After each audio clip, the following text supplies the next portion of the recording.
Hey, Kathleen here. I just got this little green Bissell machine on Prime Day, and I got it specifically for two stains on my carpet that I want to show you whether they come out or not. I'm going to tell you the things that I love about this and the things that I don't love. Right off the bat, one thing that didn't work well was you had to insert or put this piece here, and you had to take this little screw that they gave you and put it here. This screw is too thick.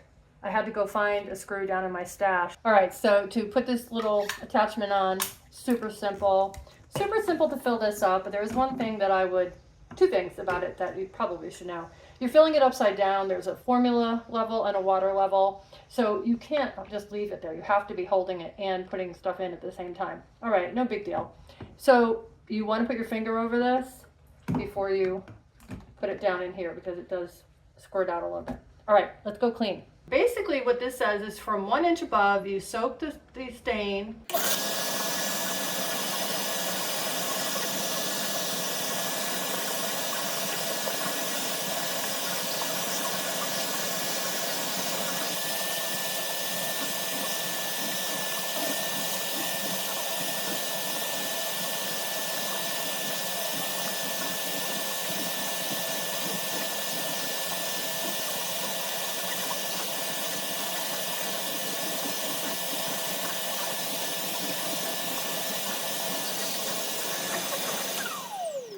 So it squirts out of here, kind of in a triangular pattern, coming down in a triangle. And I think I may have over soaked it a little bit. So let's just let it dry a little bit. I'm going to go hit another stain. Let me show you that. So before using the cleaner on this, I'm going to treat it with a pre-spot, and then we'll see if that helps.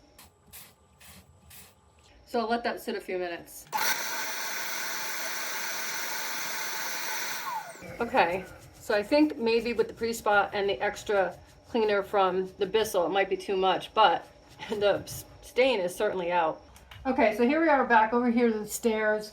I mean, it did a great job. So I took off this attachment. It's dirty. I need to go rinse it off. This will come off, and I just rinse this off. And I put this hydro rinse attachment on, and it says, hold it upright, press this with machine on for 30 seconds, and it'll clean out the hose, and it'll go into the dirty water, and then I'll empty the dirty water. Okay, so what I saw was that it sucked from the clean through the hose, cleaned out the hose, and went in here. So now to empty this, we unsnap here, you lift it out. There's a hole here, so you have to be careful. You lift it out and go pour it out and rinse it out. But be careful not to tip it until you get to the sink. Anyway, that is my take on things. Hope that was helpful.